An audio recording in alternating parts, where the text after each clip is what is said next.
Hey folks, I'm Andre, also known as Meddler. And I'm Paul, also known as Pabro. We're back with another dev update today. It's September 10th, so everything after today won't be covered. We've got a wide range of topics to cover today, including matchmaking, Timo's art and audio update, LoL player days, a bit on Worlds, and a quick look at Season 2025. But first, let's hear from the modes team. Hey everyone, Eduardo Riot Cadmus Cortejoso here to give you an update on modes. It's been a big year for us. Not only did Arena make its return for round 3, but we also launched Swarm. These modes have been such a joy for all of us to work on, and so on behalf of the entire modes team, thank you all for playing. Now, let's get into the future of Arena and Swarm.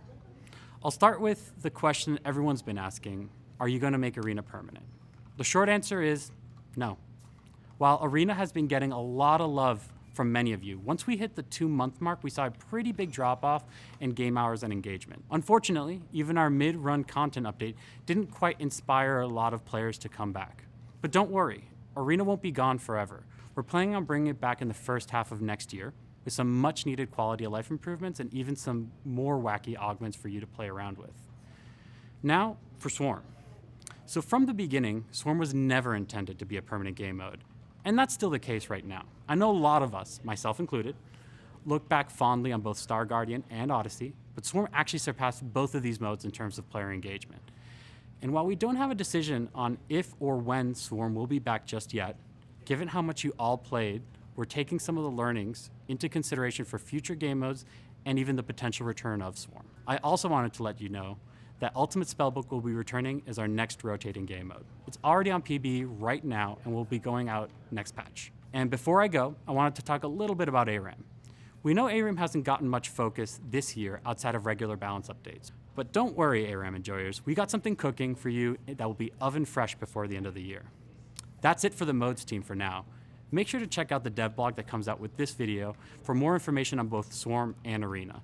And we'll be back in January to walk you through some of our plans in 2025. Hey everyone, I'm Phroxzon. I'm here to talk to you about matchmaking. Today we wanted to take a moment to look at how some of the changes we introduced this season have landed, and to share the areas we're looking to tackle next. Earlier this year, we had an issue causing some accounts to enter negative LP states. This meant players would lose more LP per loss than they'd gain per win, even if their MMR indicated they should be climbing. As of today, we no longer see this problem. Another problem we've been working on is autofilling.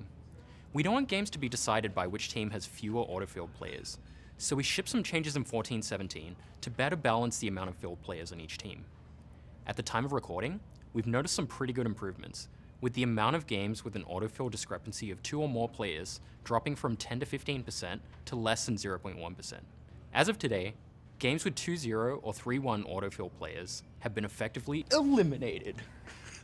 This is a good first step, but we want to do more work in this area. Next up, we'll be working on situations where one team has an autofilled player and the other doesn't, with a focus on high MMR, where this problem is especially impactful because of the small player populations. We've also got an evaluation underway on a system called True Skill 2 that could potentially help out meaningfully with things like better placing new accounts and detection of smurfs. As of now, we're actively testing its effectiveness and determining how good a fit it is for League. We'll let you all know once we have an update on what testing has shown. And that's it for me today.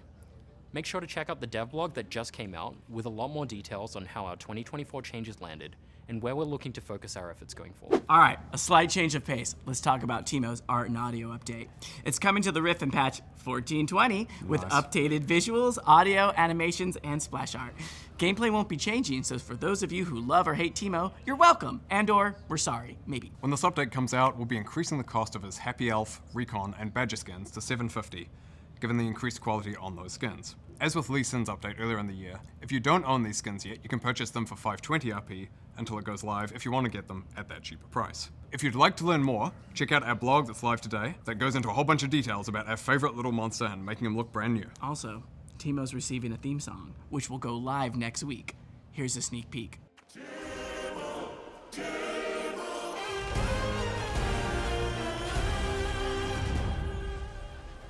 Switching topics, we've got Worlds 2025 kicking off in 3 days on September 25th with play-ins in Berlin. After Berlin, it's then Paris for both quarterfinals and semifinals, followed by London for the finals. This year we've brought back pick'ems, along with a new feature we're calling Global Power Rankings, that we think should be good if you want to get up to speed on teams or regions that you're less familiar with. Or maybe you just want to argue with our rankings about how your favorite teams stack up against their competition globally. We just dropped a dev blog that explains global power rankings in more detail, so go check it out if you want to learn more. And finally, the world's anthem will drop tomorrow, so keep your eyes and ears peeled for that. In case you missed it, this year's world's artist is Linkin Park. Along with Worlds in October, we'll also be celebrating League Player Days, a celebration of your League journeys over the last 15 years. Player Days will be 3 themed days that celebrate players of all kinds, from casual enjoyers to hardcore ranked climbers. The celebration will kick off with Creative Day, with a focus especially on artists. Then Music Day, to celebrate our true calling, being a music company. And finally, Esports Day, to highlight the ultimate competition in League. On each day, we'll share stories from players around the globe about what League means to them. There'll also be some missions you can complete for earnable in-game content, including a very special anniversary Civer skin. Nailed it. Yep. There'll also be 3 Player Days skins available for purchase, with proceeds going towards the Riot Games Social Impact Fund. These will be Cosplayer Nico, Esports Fan Trundle, and finally, the skin you've all been waiting decades for, celebrating love for the music of KDA, the one, the only, Gragas. For every purchase of these 3 Player Day skins from October 9th to October 28th, 2024, Riot will contribute 100% of proceeds, as well as a 3x match to the Riot Games Social Impact Fund.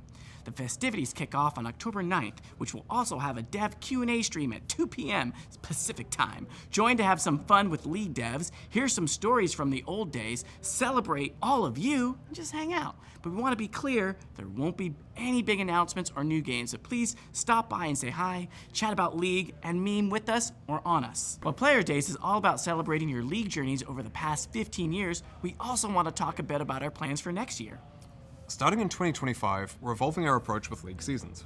Throughout the year, we'll have 3 distinct thematic seasons, each bringing its own narrative, progression, and content updates. Our goal is for each season to feel distinct, with different experiences, themes, moments, etc. highlighted. So that means in 2025, each season will include a new champion that's a core part of that season's thematic, with some connection to champions from other seasons as well. Each season will also have gameplay updates too, of course. One thing we'll be tackling for the first season next year is how a game can feel doomed once you have an exposed nexus, and quite often, people lose motivation to continue to fight. So we're exploring options on how to solve this experience and hope to bring a more competitive feel right to the very end of the game. Now, we're looking at some larger scope changes as well, of course, but we're going to be saving those for a little bit. We know we didn't get into too much detail on gameplay today. We'll have a lot more, though, on our January plans, and a dev update in November, a few days after the finale of Arcane. All right, so that's it for now. Don't forget to finalize your pick'ems, tune into Worlds, read the dev blogs, and join us for Player Days. As always, thank you for watching, and we'll see you on the Rift. See ya. Bye.